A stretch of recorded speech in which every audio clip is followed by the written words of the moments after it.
Gore co-producer, Gopala Krishna, of course, the man behind the Bullfrogs.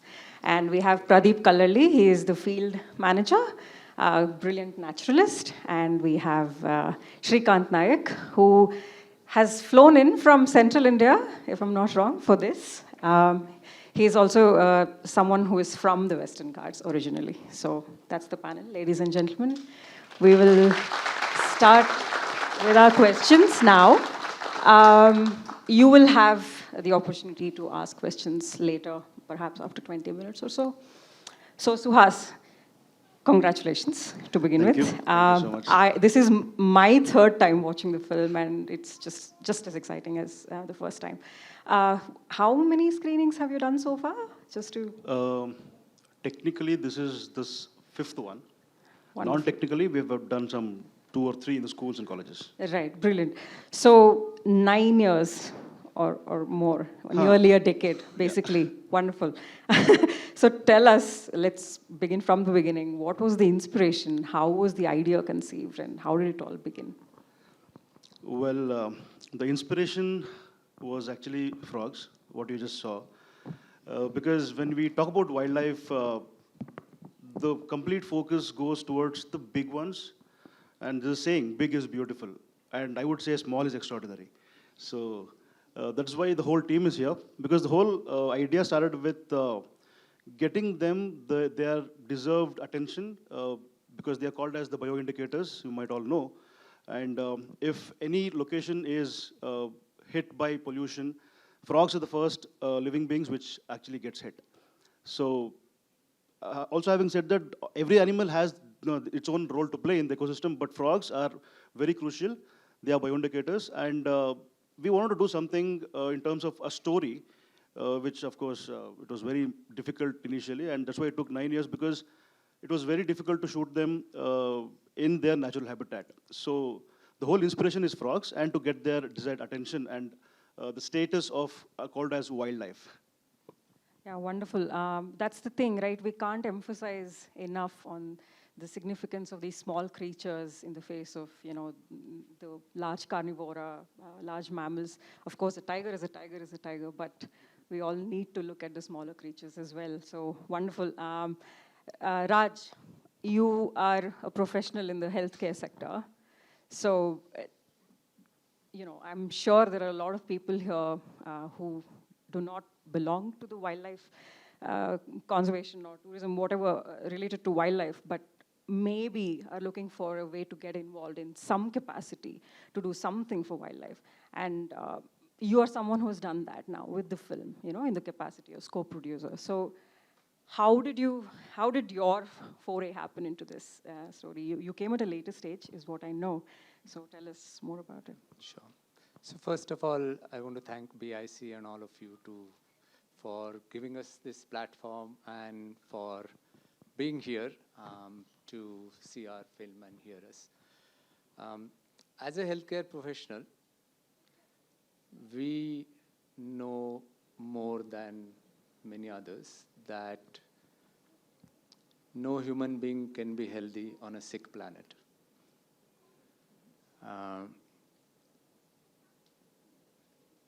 Our health of wildlife, health of the planet are all interconnected. They're not separable. In fact, scientists call it one health connection. But that's brain side of my thinking. Heart, I think it was 5 years ago, I got a chance to go with Suhas and Shrikant to Western Ghats for 10 days. And we just explored the real wilderness, going from one place to another, sleeping during the day and walking around at night during the rains. And that's the time through Suhas and Shrikant, I got to know how amazing the Western Ghats are and its current state and what is at stake and what is threatened. But more importantly, it's the first time I was introduced to frogs. I mean, I've always seen frogs, but like many others, I've never noticed them. And, their role and, the diversity and the colors and the calls and the sounds, and people like Shrikant and Suhas who recognize them in the middle of night among all the croaks by the calls they make. And you know, as you start thinking about it and as you start understanding it, they started sharing, you know, their dream about, you know, this project, and it became my dream naturally. And it was just their passion, their sincerity, their care and concern for frogs and Western Ghats. It was contagious. So, you know, I had then the privilege and the opportunity to be part of this project. Wonderful. Yeah, we need more people like you on board for wildlife. Gopal Krishna ಅವರೇ ನಮಸ್ಕಾರ. ಅವರು ಮಲೆನಾಡಿಂದ ಬಂದಿದ್ದಾರೆ. So I think you were all informed that the panel was going to be bilingual. So Gopal Krishna and Pradeep will speak to us in Kannada. Gopal Krishna ಅವರೇ, ನೀವು ಮಲೆನಾಡಲ್ಲಿ ನಿಮ್ಮ ಪುಟ್ಟ ಜಾಗಕ್ಕೆ ಜನರನ್ನ ಒಳಗಡೆ ಬಿಟ್ಕೊಳ್ಳಿಕ್ಕೆ ತುಂಬ ಸಮಯ ತಗೊಳ್ತೀರಿ ಅಂತ ಕೇಳಿದ್ದೀವಿ. Thank you for that.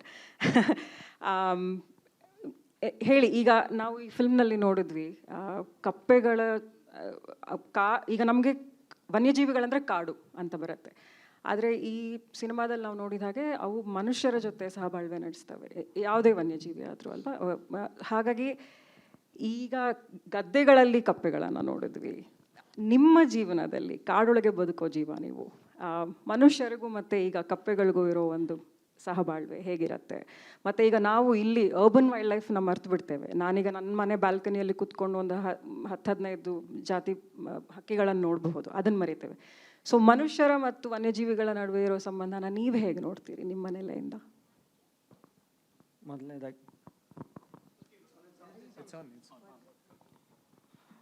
ಮೊದಲನೇದಾಗಿ ಎಲ್ಲರಿಗೂ ನಮಸ್ಕಾರ.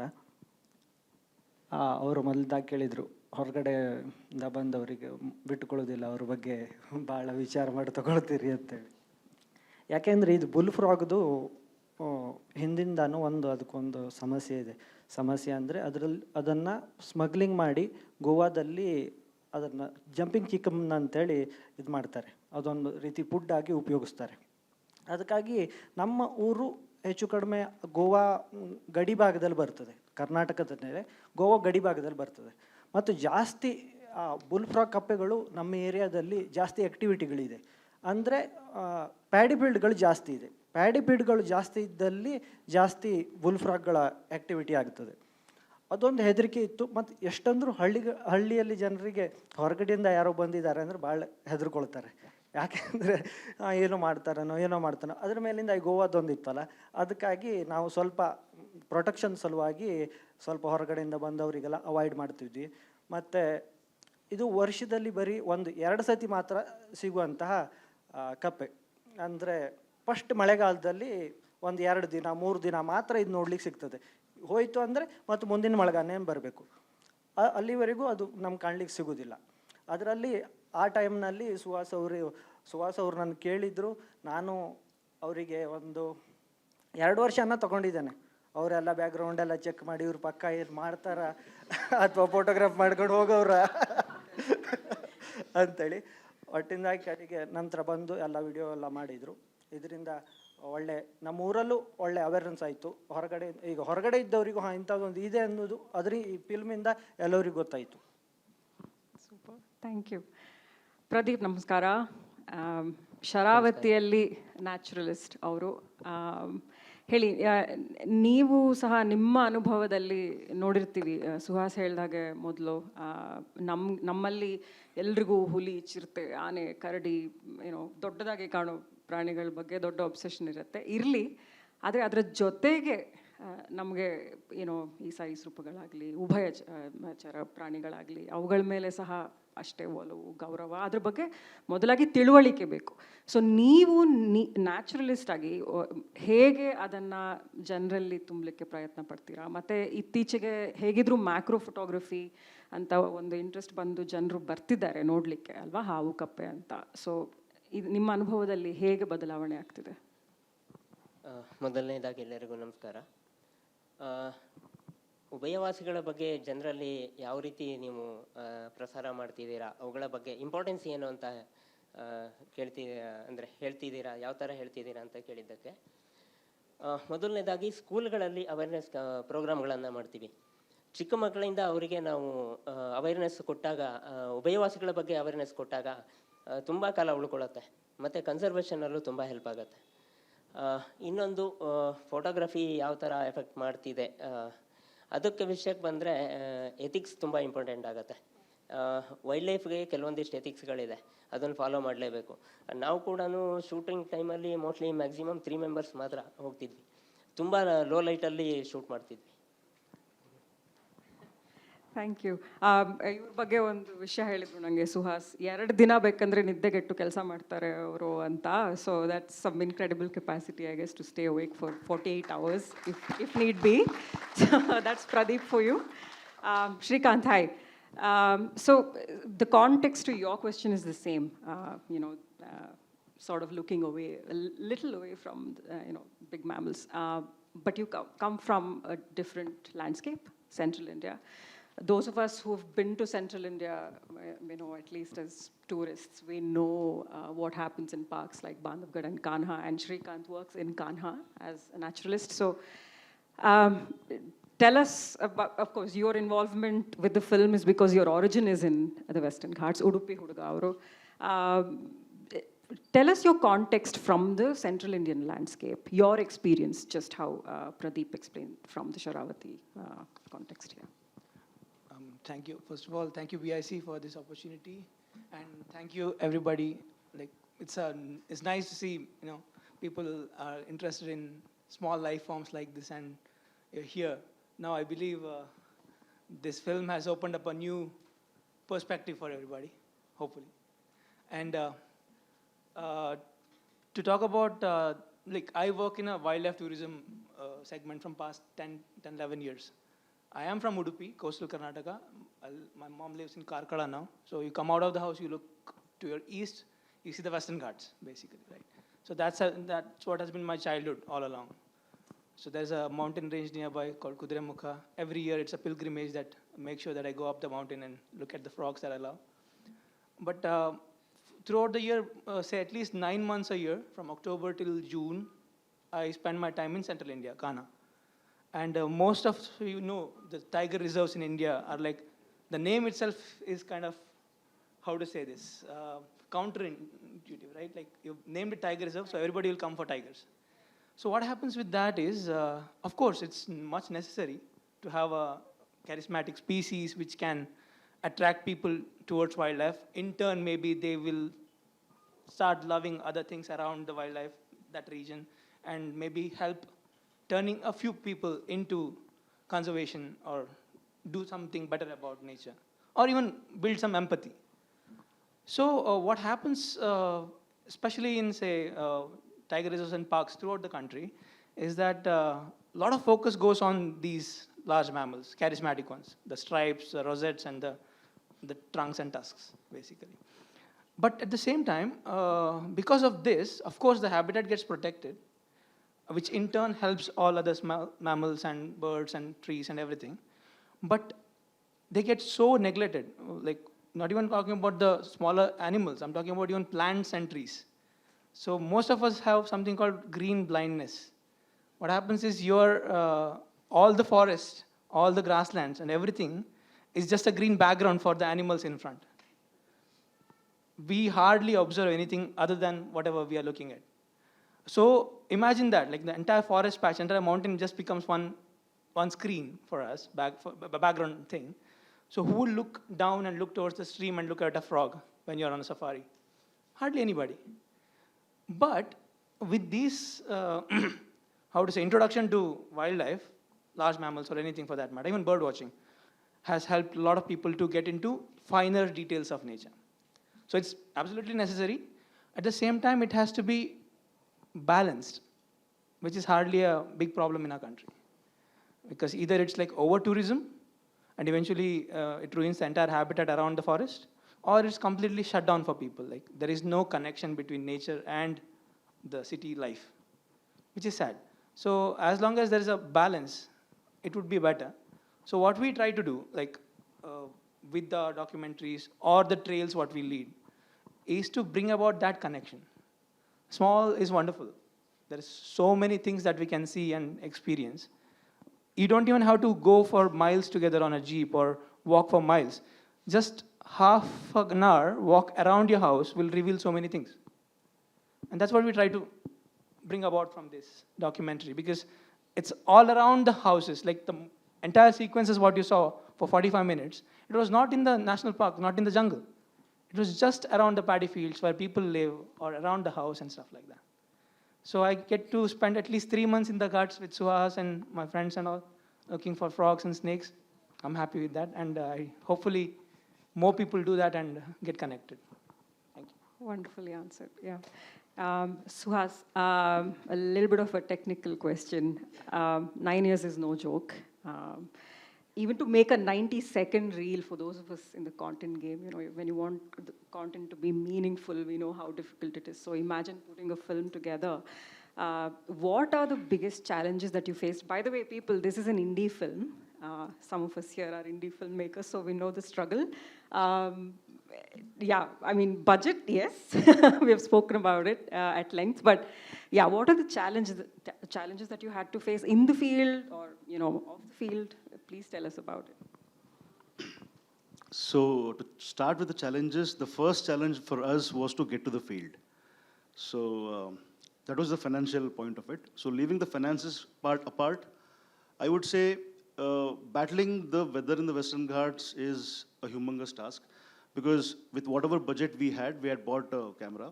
And if something goes wrong with that, again, the film's going to get postponed. And Raj was right behind me, and he's like, Suhas, I think it's high time you have to stop filming now. I think it's time to wrap it up. I would say, Raj, no, send some more funds, Raj. No, we are doing that, we are doing this. There's no end for frogs. You finished Little Planet 1, we'll think about Little Planet 2 later. So, keeping this also aside, in the field, first thing what we chose to do was keeping only 3 people in the field any given point of time, because this film has been done with a lot of concern and love and passion for frogs. So we did not want to just barge into the places where we see frogs, may it be a fence around your house or a paddy field or a lake nearby. If we go in a lot of numbers, the very step you keep there is a disturbance. So we wanted to make sure that whatever you guys saw so far, the frog will not do that if, or the moment it feels that there is something else who's an intruder. And we wouldn't have been able to finish it in the small 9 years what we've taken. It would have taken maybe a couple of more years, and so that is one of the biggest challenge. We had to be kind of invisible most of the time and make sure that the frogs are not feeling our presence. And as Pradeep mentioned, we had to use very low light, and hence we had to use Sony A7S III, which works excellent in low light, and also GH5S. Apart from that, there were a lot of times it so happened that Srikanth and I were filming the cat snake sequence, and the pit viper is right there, which is there, and we go there for the couple of hours, like and couple of days, maybe 5-6 days. The female pit viper is sitting right there. She's not moved at all.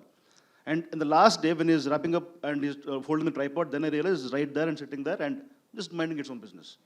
So. And there was an incident when Pradeep makes me aware that Suhas, just to be careful, the crate crawling between your legs. Crate is a venomous snake, what we get. So these were there. Apart from that, rain was a big problem. And also when we had to film sequences in the summer, it was very, very tedious. Because the camera used to get heated up, and it used to go turn off for some time, and it used to say, please keep your camera off until the sensor or the camera becomes a little low temperature. So weather, the first thing is finances, and then the weather, and then my wife would not let me go for like 9 years, of course. So she's absent today, she's not keeping well. Yeah, I would again look at this whole project as a great learning. And I've just not got companions, I think we've got a family here. And I want to thank all of them for being with us, believing this one thought, a big thought of the small animal, and joining with the journey. Great, yeah. Yeah, to highlight the last point, we often tend to forget that there are a lot of people in the field that you need to build a relationship with, you know, to earn their trust, to not take it for granted, because without them, nothing is possible. So thank you for mentioning that. Yeah. There are more people I would mention later. I'm sure, I'm sure, yeah. I mean, the project of this scale, this is just a representation of the massive team that there is behind the film. So Raj, to move the proverbial mountains, we need collaborations, right? Again, I'm going to hark back into the fact that you belong to a different sector altogether that's sort of seemingly disconnected from everything. Let's say, you know, we are sitting in our, you know, buildings that wear cooling glasses, as a Kannada poet calls, you know, our corporate offices. So how important do you think it is for urban dwellers who are not yet introduced to wildlife to sort of look at opportunities to, you know, if there is some capacity to help or collaborate, let's use the word collaborate, with artists, researchers, you know, in any capacity. You've done it in individual capacity, hence the question. So how would you urge people in sectors like yours to sort of get involved in taking care of our planet's health? I talked briefly about the one connection, how all our lives are intertwined. We tend to forget very quickly, but when there is an imbalance in the ecosystem, when there is a loss of habitat, when the animals, wildlife move closer to humans, a lot of things can happen. Think about COVID-19, think about Ebola, think about HIV, think about avian flu.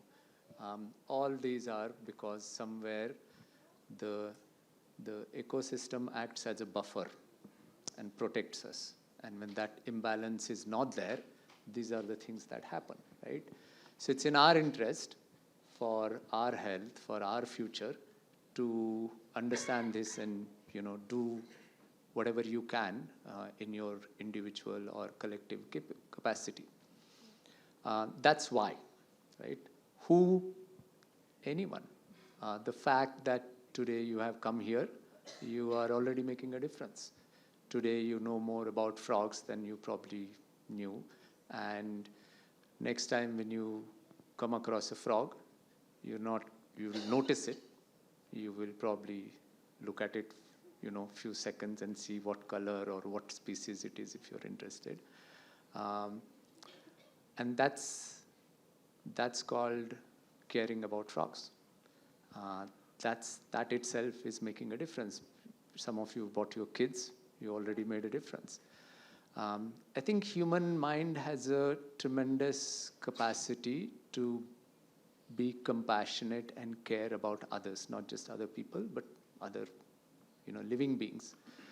I think what comes in the way is our biases, and they are because unfamiliarity, things that we don't know, don't understand, don't conform to our standard of what is good or good looking or beautiful, we tend to be scared about them. We tend to make them villain. All you have to spend is few moments or see one story to change that opinion. And therefore, telling these stories is important. And therefore, today, anyone can tell a story. Anyone can make a difference. You heard a story about a person who planted the whole forest, right, in Assam. I saw yesterday, a few days ago, that how railway department is collaborating with techies, with infrared cameras, night vision cameras, and AI to make sure that there is an early warning system when elephant herds are on the railway tracks to prevent the deaths. Yesterday, Suhas showed me a trailer of another seems to be beautiful documentary, Wild Tamil Nadu, again funded by CSR by an organization. Now, many of you play very important roles in big organizations, and many of you have huge CSR funds, which is mandated by regulations. When organizations lend their voice to the naturalist and the bioscientist and all, you amplify them. You give them a huge platform. You multiply every effort, small effort they are doing. So we don't have to be bio experts. You can be whoever you want, but by just, taking that extra time to understand, to tell story in your own ways, to help us create awareness, by attending these things, we all can make a difference.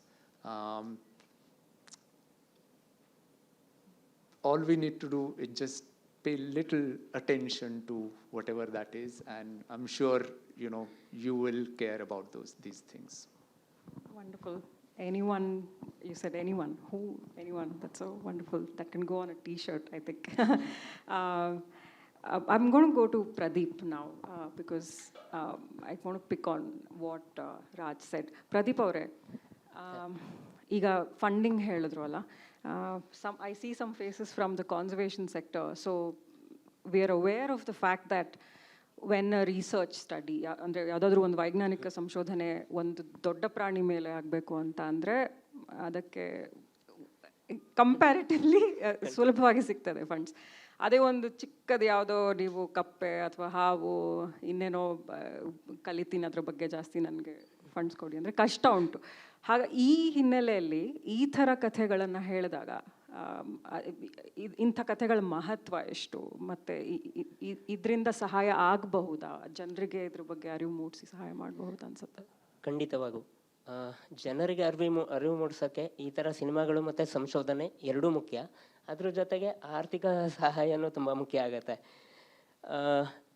ಈ ಥರ ಸಿನಿಮಾಗಳು ಈಗ ನೀವು ಸಿನಿಮಾದಲ್ಲಿ ನೋಡಿರ್ಬೋದು, ಕೆಲವೊಂದಷ್ಟು behaviours, mud packing ಇರ್ಬೋದು, ಆ ಥರದ್ದೆಲ್ಲ ಒಂದಿಷ್ಟು ಬಿಹೇವಿಯರ್ಸ್ ನೋಡಿದ್ರಿ.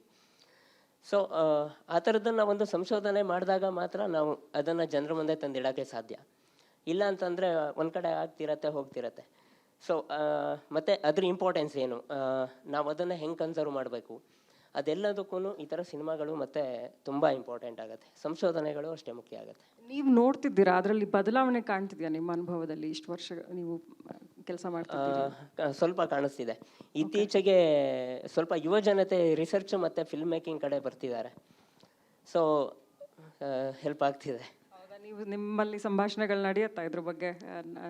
ನಡೀತಾ ಆಗತ್ತೆ. ಹೇಗೆ ಅಂತಂದರೆ ಕೆಲವೊಂದಿಷ್ಟು ನಮ್ಮದೇ ತೋಟದಲ್ಲಿ ಕುಂಬಾರ ಮಡ್ ಪ್ಯಾಕಿಂಗ್ ಮಾಡತ್ತೆ. ಸೊ ಮಳೆಗಾಲದಲ್ಲಿ ನಾನು ಅದನ್ನು ಪ್ರಿಸರ್ವ್ ಮಾಡಿಬಿಡ್ತೀನಿ. ಆ ಜಾಗದಲ್ಲಿ ಕ್ಲೀನ್ ಮಾಡಿಸೋದಾಗಲಿ ಆ ಥರದ್ದೇನೂ ಮಾಡಲ್ಲ. ಸೊ ನನ್ನ ಕಡೆಯಿಂದ ಚಿಕ್ಕದಾಗಿ ಒಂದು ಕಾಣಿಕೆ ಇರಲಿ ಅಂತ ನಾನೇ ಸ್ಟಾರ್ಟ್ ಮಾಡಿದ್ದೀನಿ. Wonderful. Srikanth, coming back to you. Do you think there are any practices, again, going back to the fact that you're, you sort of know two different landscapes pretty well, and one of which happens to be a biodiversity hotspot, the Western Ghats. So do you think there are any practices, say in ecotourism or in the ways that we create awareness about wildlife in people, that we can borrow from each other, that can help amplify the whole effort? It's an interesting question, and also it might be a bit, the answer might be a bit tricky, because the word ecotourism has been thrown around like anything. It's kind of lost its original meaning altogether now. Like sustainable tourism, ecotourism, all these things have become greenwashing words most of the times, right? Like you see a nice spot which has a nice habitat, which might look nice, it might have impressive animals. The moment, like wildlife conservationists, most of them are very much against it, because they see only one part of it, which is it is putting a lot of pressure on the sensitive habitats. But at the same time, ecotourism has helped many communities which have been displaced from the forest areas, which used to be their home for generations, and now they have been moved out for the conservation of that wild landscape. But they are left out from all of their livelihoods and sources of income or anything for that matter, even their lifestyles. So if ecotourism as a concept is made more inclusive and priority has been given to the people who are the first people of the land, say a tribal community which has been moved out of the forest for conservation, maybe turning into tiger reserve or national park or anything, if they get that opportunity more often, So they would still continue the connect what they have, and that connect would continue with the next generation. And that would be a win-win situation. Because, say, even though I work in central India, we try to train more local boys and girls into becoming a naturalist. So that's our priority. First reason is, one, they already have so much knowledge. Like we outsiders going there and learning and then telling others is fine. It helps in spreading the information or love towards nature. But those kids, like Pradeep would know better, everybody would know better here about the Western Ghats, where they have intrinsic knowledge. As the kids, they have been walking around nature, they've been seeing things. They may stop observing them the moment you say your only life goal is to shift to a city, work in IT or anything else for that matter. They'll entirely lose the connection. Once a generation loses that connect, their kids will never know. So eventually what happens, when somebody decides, okay, I'm going back to my village to live a peaceful life, but they end up clearing their farm or fields and build up huge houses and stuff like that. So you've lost an entire ecosystem because of this. What if there is an opportunity, sustainable opportunity, where you're not preying upon all the nature, but keeping it intact and making use of that landscape around your place, the biodiversity, showing it to outside people and earning a living. So that would help in preserving the entire landscape overall. Otherwise, what happens when it comes to, say, eco-sensitive zones or biodiversity hotspot? The word itself is, for us, it sounds very nice. Just living in a city, we think, okay, conserving Western Ghats is needed. Yes, of course, 100%. But when you say the same words to a person living in the Western Ghats, all he can or she can think of is displacement. Like they will move us out, they will take our land, they will throw us into a kind of a confined space. And why would somebody want to conserve anything if that's going to ruin their life? Eventually, everybody wants to have a happy life, peaceful life with their family, things like that. So instead of having that exclusionist ideas, which are a norm now, sadly, because most of our conservation practices are based out of Western ideologies, right? What happens in Africa? You have these huge wild spaces, but at what cost? By pushing all the tribes away into settlements, having vast swathes of wilderness to look at, which is beautiful, but lost the entire human connect. So those people who used to live in the land, who got pushed out and don't get anything back, like money or way of living or anything for that matter, why would they love nature? They would have hatred towards it, basically. So whenever there is new tiger reserve which is being announced, we are happy. Oh, nice. There's a new tiger reserve in Rajasthan. There's a new tiger reserve in Madhya Pradesh, here, there. But the people there, they get entirely displaced. Unless they have an opportunity of sustaining a life around the place with the hope of an improvement, not going to a city, toiling away as a laborers and all. That means we are doing something right. So hopefully, say for example, when you asked me about like how we can learn from each other. Actually, we all have to not just learn from each other's positive, but there are a lot many mistakes what we do that also has to be learned. Like there are so many issues, for that matter, if there is a national park, but there's only one area which is getting a tourism, but people all around that, say 1,000, 2,000 square kilometer area got displaced. Many of them don't get anything. There'll be like handouts and things like that. That's pretty much it. That's sadly a situation in most of our country, or most parts of even Africa for that matter.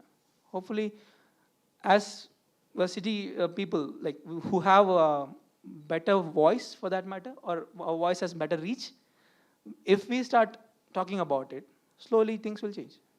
Hopefully. Okay, that's a lot of food for thought. Thank you for speaking your thoughts out loud. Really appreciate it. So my last question to Gopal, and then you all can ask questions to everyone. As you can see, their passion is quite infectious, I must say, very moving. Thank you. Gopal ಅವರೇ, ನನ್ನ ಕಡೆಯಿಂದ ಕಡೆ ಪ್ರಶ್ನೆ ನಿಮಗೆ. ನೀವು ಮಲೆನಾಡಿನ ಮಡಿಲಲ್ಲಿ ಹುಟ್ಟಿ ಬೆಳೆದವರು.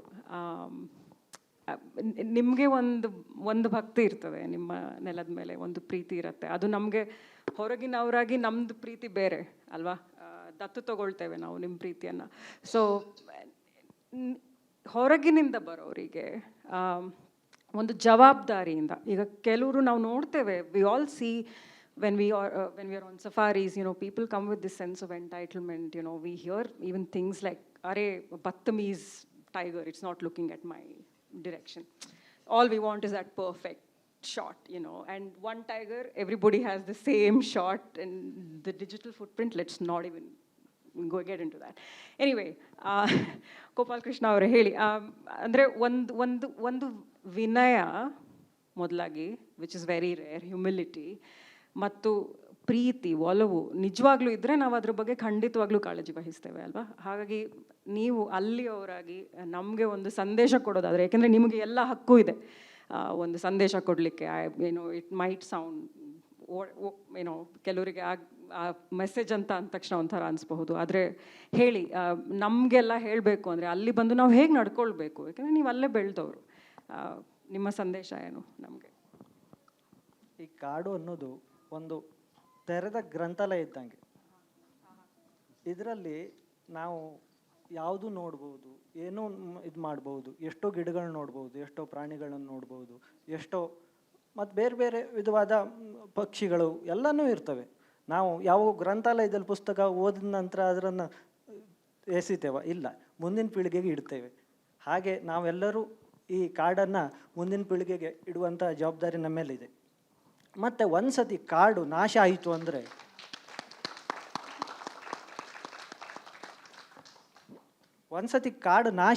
ಮತ್ತೆ ಸೃಷ್ಟಿ ಮಾಡಲಿಕ್ಕೆ ಆಗೋದಿಲ್ಲ. ಈಗ ನಾವು ಸೃಷ್ಟಿ ಮಾಡೋದೆಲ್ಲ ಪ್ಲ್ಯಾಂಟೇಷನ್ಗಳಾಗ್ತದೆ. ಈಗ ಡಿಪಾರ್ಟ್ಮೆಂಟ್ ಆಗಲಿ ನಾವಾಗಲಿ ಗಿಡ ನೆಟ್ಟು ಮಾಡ್ತೇವಲ್ಲ, ಅದು ಪ್ಲ್ಯಾಂಟೇಷನ್, ಅದು ನೈಸರ್ಗಿಕ ಕಾಡಲ್ಲ.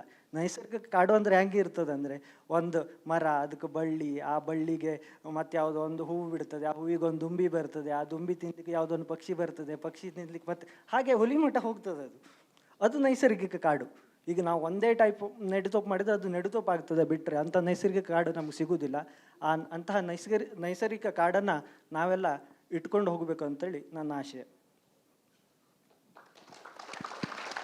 Wow, I really wish we could translate that to people who wouldn't get it. He called the forest an open library.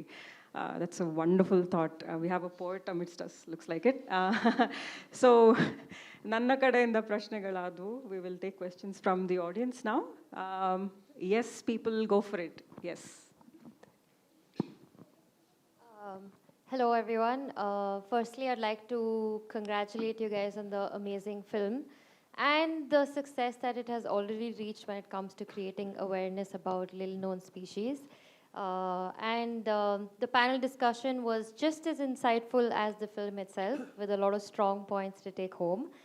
And the one point that I would like to bring up and ask a follow-up question is, you did speak about how frogs are bioindicators, and growing up in a city in Bangalore where I would take tadpoles from the gutter, put it in my mom's Tupperware, and now I do miss them. I do miss their croaks, like we don't hear them in the city anymore. So you brought out a lot of interesting behaviors that the film has documented on frogs. One of them, which I had never known, would be the Malabar gliding frog trying to mate with the female tree frog. Now, is this, just out of curiosity, is this something that, that has happened due to like habitat degradation, like in and fragmentation, where there's more number of frogs and lesser territory, and that's why this behavior is happening? Or is that something to be concerned about, is what I wanted to know.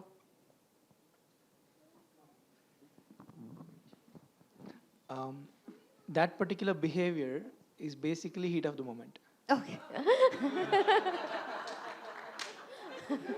Just to put it clearly, okay? Yeah, so what happens, as you're walking in, like if you're working in the field, like farm and all, you would end up seeing the common Indian toad, not the bullfrog, the yellow fellows, but the tiny yellow fellows latching onto your feet sometimes. Okay, oh, okay. Okay, so that would be that, pretty much it. But you mentioned about frogs, you don't see them in the city, like Bangalore now. This is I wouldn't know, like what, 9 to 10 species were around in Bangalore before? Yeah. Now it is 11. Yeah, so they're like quite a few species, like 7, 8 species have been almost disappeared from the landscape. Oh. Bangalore is so unique. This has been one of the oldest landscape in the earth, right? Like you might know what is it? Our Lal Bagh has that rock. All those places, like the rocky outcrops in and around Bangalore, are some of the oldest landscapes. So there is a toad called. Now they've changed the scientific name, unfortunately. But that particular toad lives on the rocky outcrops. It's very small, this size toad, and it needs small puddles of water on the rock to breed. They don't need a lake, they don't need a river. They need those puddles on the rocks to breed. And they need sunlight falling on the water. Otherwise, the tadpoles don't develop that fast. All this, blasting away the rocks around you for construction or leveling up has kind of completely decimated the landscape. Now, to see those toads, you have to go almost towards, say, Chitradurga or Hampi and things like that. Okay. So, and other thing is, one is, of course, habitat degradation, pollution, concretization, and light pollution and noise pollution. Frogs croak, they have, of course, way of communicating. The males croak and the females will listen.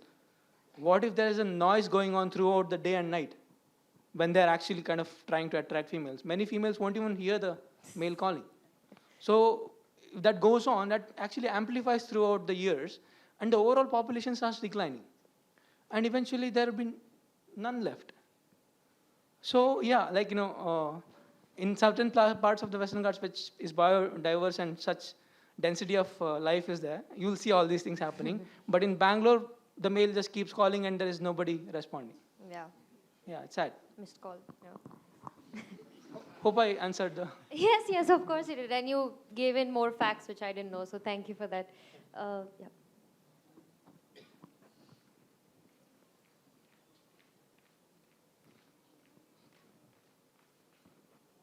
You mentioned about that is the heat of the moment, right? So I was reading a book on frogs. It's mostly global, so which talks about similar behaviors where a male dog of a frog of a different breed, mates with.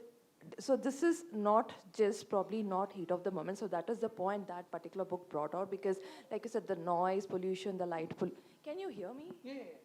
So the noise and the light pollution has made it very difficult for the females to hear the males. So because of that, this sort of behavior happens, and also the male and male, they can't recognize the another female anymore. So these are the two different points that came about in that book. So I was just curious about if it's really just the heat of the moment or there is more to that. I was talking about this context in the movie, where the habitat is quite intact, and overall species have opportunities. And because both the species are sharing the same habitat, this has happened. Because that's a man-made pond, okay? That's a water tank, what you saw, right? Just behind the house. And there are overhanging plants, which is ideal for both the species, the Indian tree frog and the Malabar gliding frog, to nest. And because they both have the same habitat and they're all there, this has happened. But the thing you mentioned, there's also an issue with the behaviors changing over a period of time because of the external pressures. It could be a chemical cue, because there might be something. We are yet to scratch the surface in many of these things, because even before we learn about these things, they are disappearing. So if a particular pollutant has increased in an area, of course, frogs have semi-permeable skin, so chemicals can straight away go into their body. So they are more susceptible for all these changes, right? So we don't even know how, not just fertilizers and pesticides are affecting, we don't even know how these, say for example, certain even biofertilizers, which may have enzymes which may trigger some different behavioral patterns in frogs. So it's still a big patch which everybody's working on it, but it's taking time. And there is not much time left. So there are situations where females are outright stopped responding. Because even if they're in the vicinity, they have stopped responding altogether to the male calls. And there are ecological stressors. If the weather condition or overall rainfall is not right, they will not mate. And the males might desperately try, but they will not get the females. Females walk away.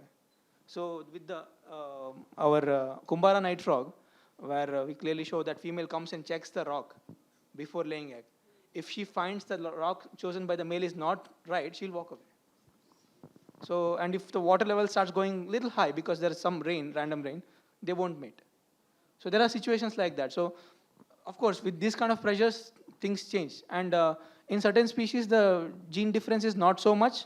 They may end up, because evolution is really fast in frogs compared to any other species for that matter. Yeah, hopefully that might have added up some. Yeah. We'll come back to you. We have another question there. Yeah.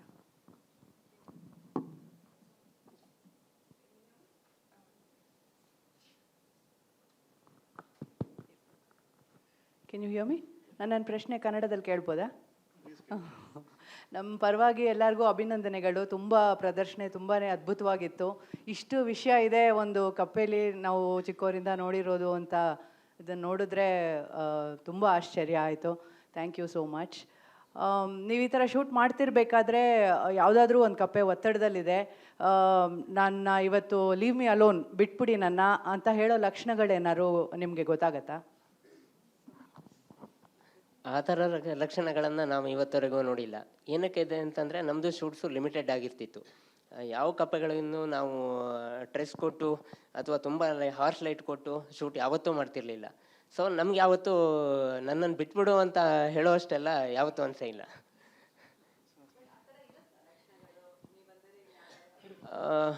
ಇರತ್ತೆ, ಹಾಗೇನಾದ್ರು ಇತ್ತು ಅಂತಂದರೆ ಅದು ಒಳಗಡೆ ಓಡೋಗ್ಬಿಡತ್ತೆ, ಅಲ್ಲಿ ಎದುರುಗಡೆ ಕಾಣಿಸ್ಕೊಳ್ಳಲ್ಲ. So to continue to what Pradeep said, ಈಗ ಒಂದು ಕಪ್ಪೆ ಶೂಟ್ ಮಾಡಬೇಕಾದ್ರೆ ಅದು ಆ ಒಂದು ಸರೌಂಡಿಂಗಲ್ಲಿ ಕಂಫರ್ಟಬಲ್ ಆಗಿ ಇದ್ದರೆ ಮಾತ್ರ it will continue to do what it is doing. So ಈಗ ನೀವು ನೋಡಿದ್ರೆ ಎಷ್ಟು ಕಾಲ್ ಮಾಡ್ತಿದೆ, ಮೇಲ್ ಫೈಟ್ ಆಗ್ತಿದೆ, female and made the mating and egg laying. So ಇವೆಲ್ಲ they are very personal activities that we have captured. So ಕಪ್ಪೆಗೆ ಗೊತ್ತಾಯಿತು ಇಲ್ಲಾರೋ ಬೇರೆ ಥರ್ಡ್ ಪಾರ್ಟಿ ಯಾರೋ ಇದ್ದಾರೆ ಅಥವಾ some threat, because any third party will be a threat to a frog. So ಏನೇ ಒಂದು ಏಲಿಯನ್ ಬಾಡಿ ಬಂತು ಅಥವಾ ಸೌಂಡ್ ಆಯಿತು, ಜೋರಾಗಿ ಹೆಜ್ಜೆ ಇಟ್ವಿ, ಜಾಸ್ತಿ ಲೈಟ್ ಬಂತು ಅಂದರೆ ಅದು ಏನು ಮಾಡ್ತಿದ್ದು ಮಾಡಲ್ಲ, ನಿಲ್ಲಿಸ್ಬಿಡುತ್ತೆ. ಸೊ ಇದು ಒಂದು reason why it took 9 years ಅಂತ. ಯಾಕೆಂದರೆ ನಮಗೆ ಒಂದು main intention is that the film is been made with lot of love and passion. ಯಾವುದೇ ಒಂದು ಕಪ್ಪೆಗೆ ನಾವು ಸ್ಟ್ರೆಸ್ ಕೊಟ್ಟು ಹಿಂಸೆ ಮಾಡಿ ಹಿಡ್ಕೊಂಡು ತಂದು ಕೂರಿಸಿ ಶೂಟ್ ಮಾಡೋಕ್ಕೆ we didn't want to do it and we have not done it also. And ಅದನ್ನು ಹಿಂಸೆ ಕೊಟ್ಟರೆ ಅದು ಆ್ಯಕ್ಟರ್ಸ್ ಅಲ್ಲ, ಹೇಳಿದ್ ಮಾಡಲ್ಲ. It will do what it wants to do, it will just run away. So ಅಷ್ಟೇ. ಬಿಕಾಸ್ ಈಗ ಕುಂಬಾರ ಒಂದು ಶ್ರೀಕಾಂತ್ ಹೇಳ್ದಂಗೆ, if the water level rises it will not meet, it will go away, it will go away in to the under the rock. ನಾವು weight ಮಾಡಿ ನಮಗೆ ಗೊತ್ತಿರಲ್ಲ, because ಕಪ್ಪೆ ಗೊತ್ತು ಏನಾಗ್ತಿದೆ ಅಂತ, ಅದ್ರದ್ದು ಟೆನ್ಷನ್ ಅದು ಗೊತ್ತಿರುತ್ತೆ, ನಮ್ಗೆ ಗೊತ್ತಿರಲ್ಲ, ನಮಗೇನೋ ಒಂದು ಶಾರ್ಟ್ ಬೇಕಷ್ಟೇ. ಬಟ್ ಅವತ್ತು ಶೂಟ್ ಸಿಕ್ಕಿಲ್ಲ ಅಂದರೆ we again come back late, ಅಲ್ಲೇ ವೆಯ್ಟ್ ಮಾಡಿದ್ದೀವಿ, 2 hours ವೆಯ್ಟ್ ಮಾಡಿದ್ದೀವಿ, 3 hours. So when we keep our chair, height ಇಷ್ಟಿರುತ್ತೆ, ಎದ್ದಾಗ ಇಷ್ಟು ಒಳಗೆ ಹೋಗಿರುತ್ತೆ. So that is how long duration we use to sit in the same place and just wait. No light, nothing. We used to put the small red light hakondo, we used to wait, because red lights lot of frogs might not notice, like an external light. So ಆ ಥರ weight ಮಾಡಿ we just have to wait. ಈಗ ಬರುತ್ತೆ, okay ಬರುತ್ತೆ, ಮಾಡುತ್ತೆ, ಏನೋ ಮಾಡುತ್ತೆ, call ಮಾಡುತ್ತೆ, ಓಕೆ ಫೈಟಿಂಗ್ ಮಾಡುತ್ತೆ. ಫೈಟಿಂಗ್ ಎಲ್ಲ we don't have choreographer at all. So we have to just wait. ಅದು ಯಾವಾಗ ಮಾಡುತ್ತೆ ಅವ್ರು ನಾವು ವೆಯ್ಟ್ ಮಾಡೋಕೆ ಬಿಟ್ಟರೆ ಅಬ್ಸಲ್ಯೂಟ್ಲಿ ನೋ ಕಂಟ್ರೋಲ್. ಆ್ಯಂಡ್ ಇಷ್ಟೊಂದು ಸರಿ ಕಪ್ಪೆ ಏನೋ ಸ್ಟಾರ್ಟ್ ಮಾಡ್ತಿದೆ, ಮಳೆ ಬರುತ್ತೆ, ನಾವು ಛತ್ರಿ ಪ್ಲ್ಯಾನ್ ಮಾಡಿರಲ್ಲ, ಸೊ ಛತ್ರಿ ಇರಲ್ಲ, so pack up and go. So ಆ ಥರ ತುಂಬ ಆಗಿದೆ. So this is how uncertain things are. Thank you. ಪರವಾಗಿಲ್ಲ, ಹೇಳಿ. ಗೋಪಾಲ್ ಅವರೇನೋ ಹೇಳ್ಬೇಕು ಅನ್ಸುತ್ತೆ ನಿಮ್ಮ ಪ್ರಶ್ನೆಗೆ. ಅದು ನೀವು ಹೇಳಿದ್ರಲ್ಲ, ಆ ಫ್ರಾಗ್ಗಳಿಗೆ ಏನೋ ತೊಂದರೆ ಆಗ್ತದೋ ಏನೋ ಅಂತೇಳಿ. ಅದು ಈಗ ಬುಲ್ ಫ್ರಾಗ್ ಆಗಲಿ, ಯಾವುದೇ ಫ್ರಾಗ್ಗಳಾದರೂ ಅವು ಯಾರು ಮನುಷ್ಯರು ಬಂದಿದ್ದಾರೆ ಮತ್ತೇನೋ ತೊಂದರೆ ಇದೆ ಅಂದರೆ ಅವ್ರಿಗೆ ಅನಿಸಿದರೆ ಅವು ಈಗ ಬಿಹೇವಿಯರ್ ಆಗುವಂಥ ಜಾಗ ಅಥವಾ ಒಂದು ಬ್ರೀಡಿಂಗ್ ಆಗುವಂಥ ಜಾಗ ಅಂತೇಳಿ ಒಂದಿರ್ತದೆ, ಅಲ್ಲಿ ಬರುವುದೇ ಇಲ್ಲ, ಮೊದಲನೇದಾಗಿ ಬರುವುದೇ ಇಲ್ಲ. ಮತ್ತು ಇವರು ವಿಡಿಯೋ ಮಾಡಿದಾರಲ್ಲ, ಹಾಗೇನಾದ್ರು ಇತ್ತು ಅಂದರೆ ಹೀಗೆ ವಿಡಿಯೋ ಮಾಡಲಿಕ್ಕೆ ಆಗೋದಿಲ್ಲಾಗಿತ್ತು. ಅದು ನ್ಯಾಚುರಲ್ ಆಗಿ ಅದು ಆಗ್ತಾ ಇತ್ತು. ಇವರು 9 ವರ್ಷ ತಗೊಂಡ್ರು ಅದು ಮಾಡಲಿಕ್ಕೆ, ಅದಕ್ಕಾಗಿ ಅದಕ್ಕೇನು ಸಮಸ್ಯೆ ಆಗೋದಿಲ್ಲ. Any more questions? Yes, please.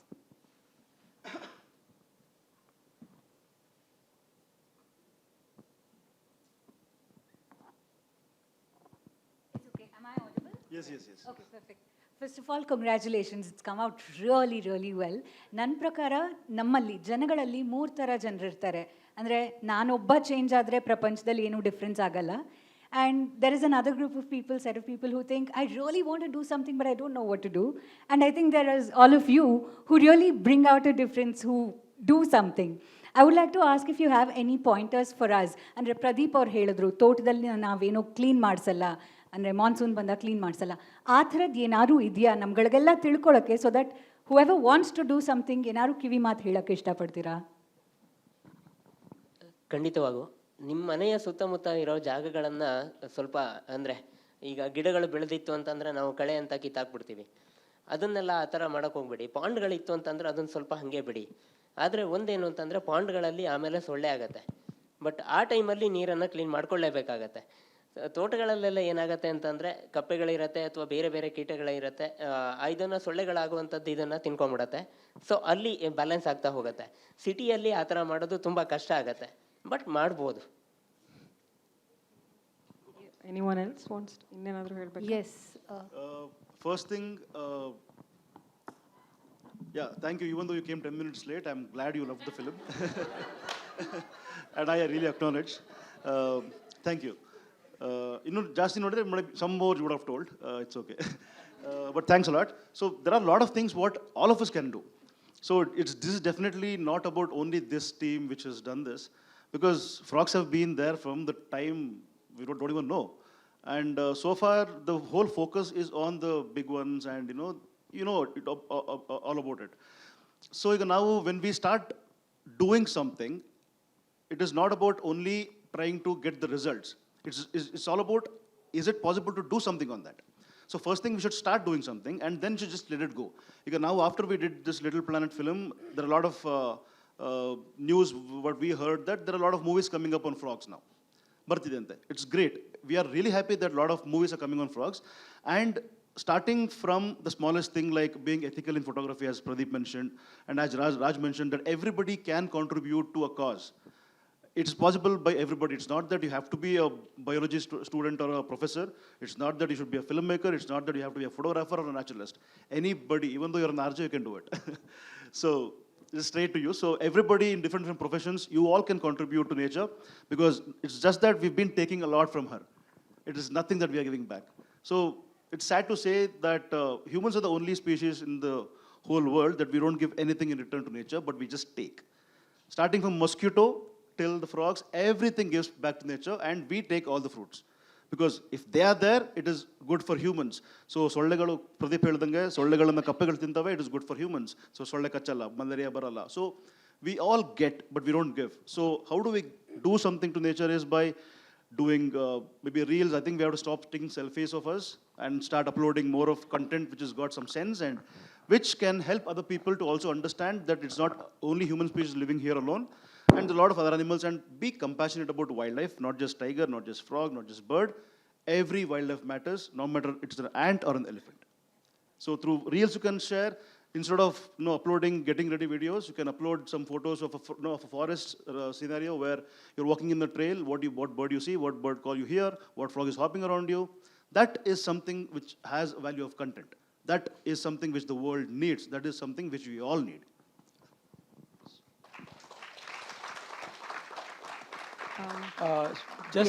To add one word to this, about nature, all we need is respect and empathy. If you respect nature and you become empathetic towards it, that's pretty much it. Then everything will follow. Yes, we have a question from the top. Congratulations to the entire team. Tumba abhinandanegalu nimge.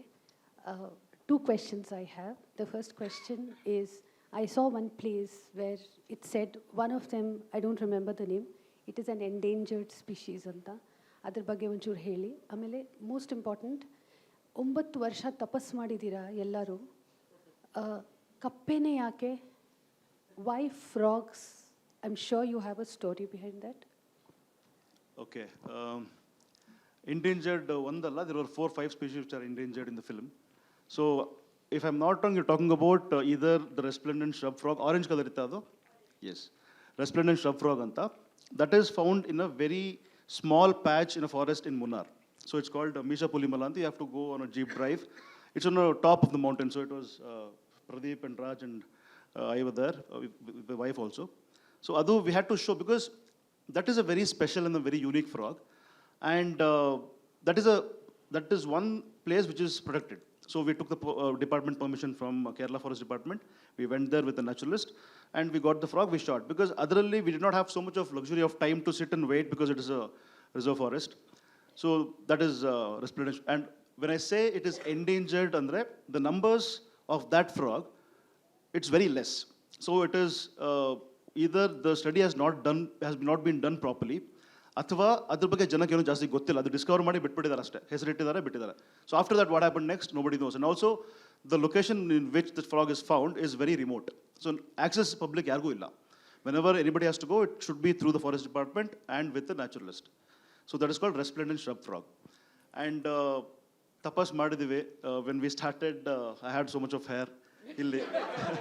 Even Srikanth ಇತ್ತು, ತುಂಬ it was filled with ego. So ಅದು ನಂಗೆ ತುಂಬ ಹೇಗಿಸ್ತಿದ್ದ.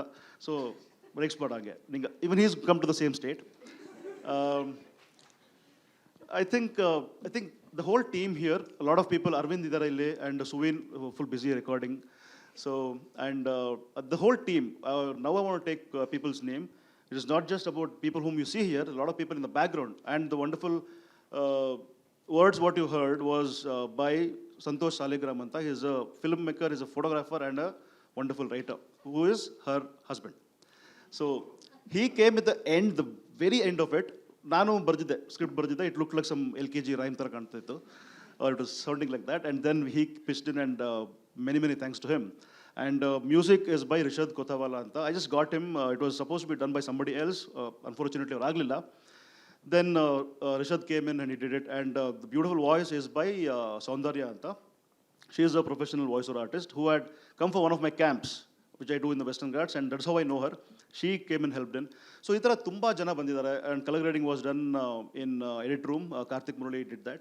So ಈ ಥರ ತುಂಬ ಜನ self initiative ತಗೊಂಡು ಅವರೇ ಖುಷಿಯಿಂದ ಬಂದು, because the purpose, what the whole thing, the whole purpose which was told by me to all people, it all just met and everything synced in the same time. So nobody is sitting here without any passion for frogs. Nobody is sitting here without any love for frogs and that extreme care and that intense care what we have for frogs and wildlife. So ನಮಗೆ wildlife ನ first ಬರೋ frogs. ರಾತ್ರಿ ಎಬ್ಸಿದ್ರು frogs, ಬೆಳಗ್ಗೆನೂ frogs. So it is frogs first and then other wildlife will follow. So this is how it started, and I'm really in debt with everybody in my team.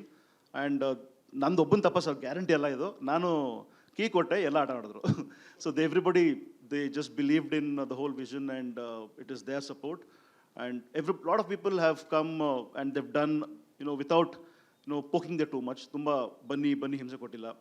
Kushiyinda bandidare and support tumba madidare, and you saw the results. I think we have a couple of other team members here. SUVEEN, Arvind has to come here. And yeah. SUVEEN, please come. At least just show yourselves. So SUVEEN was helping me in the field, shooting. He's been assisting me. We've also made a website. Arvind, he took care of the website. And Anup our website ಮಾಡಿದೆ. ನಮ್ಮದು Little Planet logo, what you saw, was done by ANUP PADMANABHA, who is not here today. And yeah. Thank you, guys. You can talk to everybody later anyway. They're all around. So thanks. And they're still busy, huh? They're still making pictures, videos, I think, which will go on their social media handles later. Thank you so much, guys. Yeah. We have a question from the lady there. Hi guys, thank you so much. Congratulations. It is a labor of love, obviously. My question is to Srikanth, and this was with regard to the comment that you made that the displacement of communities who've been generationally custodians of these commons, actually is counterproductive. But the challenge that I have noticed when it comes to this situation is that the generation that is expected to be guardians of these spaces today, as opposed to even 30 years ago, is the exposure, the ambition. So how do we balance out what we are expecting them to guard versus the ambition of the world that they want to be part of, because they don't really gel very well.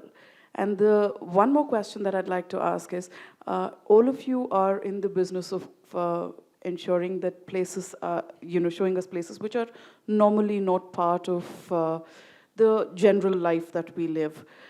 How do you answer the question of leaving some place untouched and not bringing it into the conscience of a mass so it remains untouched and it doesn't get disturbed, as opposed to ensuring that you show people that this exists too?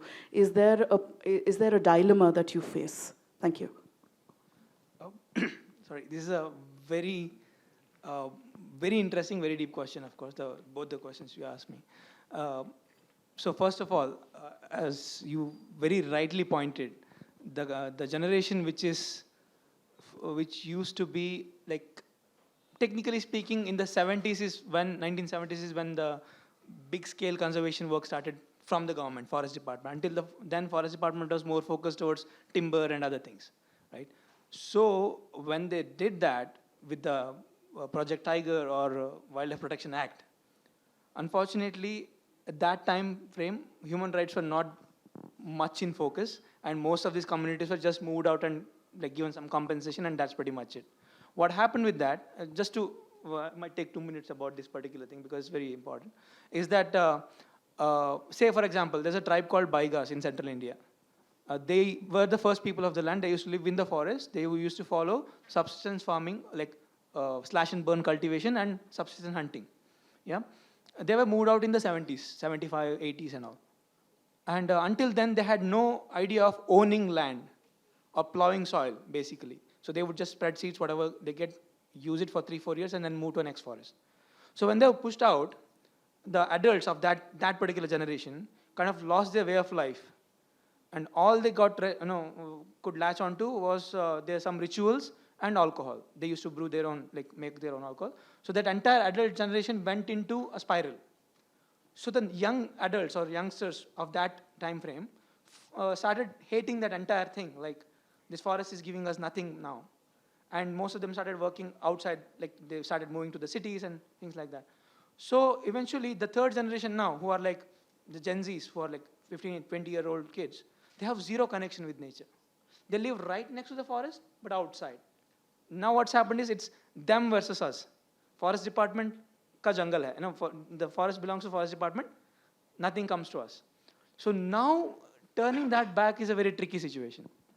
The only way possible is with certain community-related tourism projects or skill development projects and all. But it's very difficult in those locations, of course, I understand.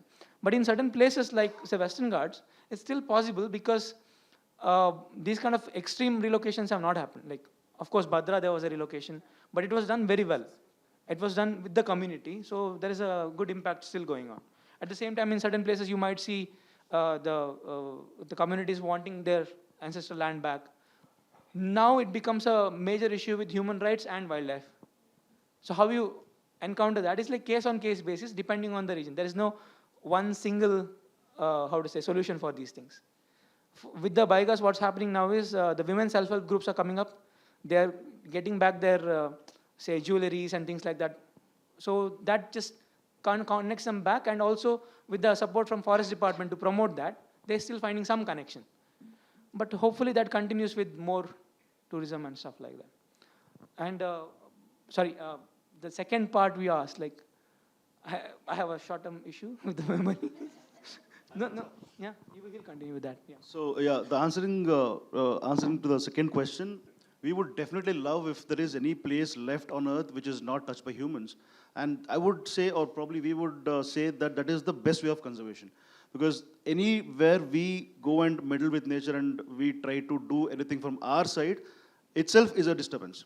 So there are so many locations we would not reveal, that sometimes where probably it is necessary, where you can show the speciality of the place but not let the people know which place it is.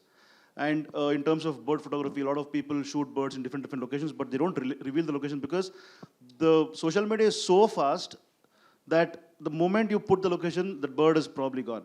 But one thing exactly happened recently, that there was one lesser flamingo in Udupi, for the first ever time which was sighted, that died in a week's time. The reasons are unknown. Even they are probing the issue, but it's not known. So the social media, as I told earlier that it has to be used for the right ways and right things to spread across, but not something where people just go and die to shoot one species of frog or maybe a snake or any mammal or any bird, which is definitely a negative impact. So we would still keep a lot of locations as a secret, and we will definitely will not reveal it. And we have shot it in such locations. One I just revealed because you go and search shrub frog, it will definitely put the place right in front of you in Google. So other locations we would not reveal, and whatever and wherever we have shot, it will just go to the grave with us, for the sake of the animals, not for us. Thank you. Sorry, just to time add. For, no? Yeah. Okay, one last question. Brilliant questions, by the way. Yeah. Okay, thank you for taking my question. Congratulations to the whole team, and thank you. It was a lot of learning and also very enjoyable to watch. It's interesting that my question has a follow-up on what you said about location, because I had seen on another program about the purple frog, and I was hoping to see it on your film, but I didn't. So I wanted to ask, whether you covered those locations, you didn't happen to be able to film that, or, of course, without revealing anything, if you could tell us more. Yeah, thank you. And yeah, so purple frog, it's called Nasica batrachus ayadrensis, scientific name of the frog. And that frog comes out only for a few days in the monsoon, just beginning of monsoon, the onset of monsoon. So initially we thought we will make the whole film look wow. Because what we believe is that there are two ways of making a film. Show only the new things, what the world has never seen. Or show the same old stuff, but show the new behavior. And we stick on to the second part. So whatever frogs you see, apart from one or two frogs, it's all found right in front of your house, next to your house, behind your house. In the Western Ghats, not in Bangalore for sure. So in Western Ghats, you just get out of your house. In the fence, you see tuberohumerus calling, and you go to a tree and you see tree frogs, and go to a pond, you see Malabar gliding frogs. So then I think we got stuck to only the common ones, because it's easy for people to get connected to the frogs, which they see every day, but not something which they just hear. Because what the frog you're talking about, they hear across 1 or 2 months, but they don't get to see them. And also, we were so busy with these frogs, we didn't have time to go and shoot that extra, species, and he would kill me for that, for sure. So he wouldn't let me postpone another month. and everything was time-bounded. So the particular time, and one of the reasons why we took a long time is that the same time when all the frogs get active, they all get active. And it is, keep having a big team of 3 people any point of time, it is very difficult to, be in all locations. That is also that, and all the activity will happen for a couple of days and then it is done. Frog is still there, it's calling, but nothing else. So purple frog we had initially, but later on we thought, okay, we have a lot of things to cover here, but that one, maybe we'll do something else later. Yeah, thank you. Yeah, thank you, hopefully. Thank you for some really wonderful questions. This is what a piece of art does. It initiates a conversation, and I think this is a good beginning, guys. Some questions that came to you are things that we need to work on for a long time. It's not a 1-hour discussion. So thank you all for showing up on a weekend. We had a great time. So and special thanks to Saurabha. In spite of being on drips and fever, she's here. When she came, Sunena asked, we want coffee. I said she wants drips. So many thanks to you for making it happen, and special thanks from all of us to BIC, Sunena, and we had the director some time back. Here, yeah. Thank you so much to everyone, and thanks to you. Thanks for making it to the event. Thank you. Have a great weekend, guys. Bye. I'd like to thank Suhas Premkumar, Raj Gore, Gopalakrishna Hegde, Shrikant Nayak, and Pradeep Kallali for bringing today's session to BIC. Thank you also to Saurabha Rao for moderating the discussion. Thank you to the audience for spending your morning with us. Have a great rest of the day.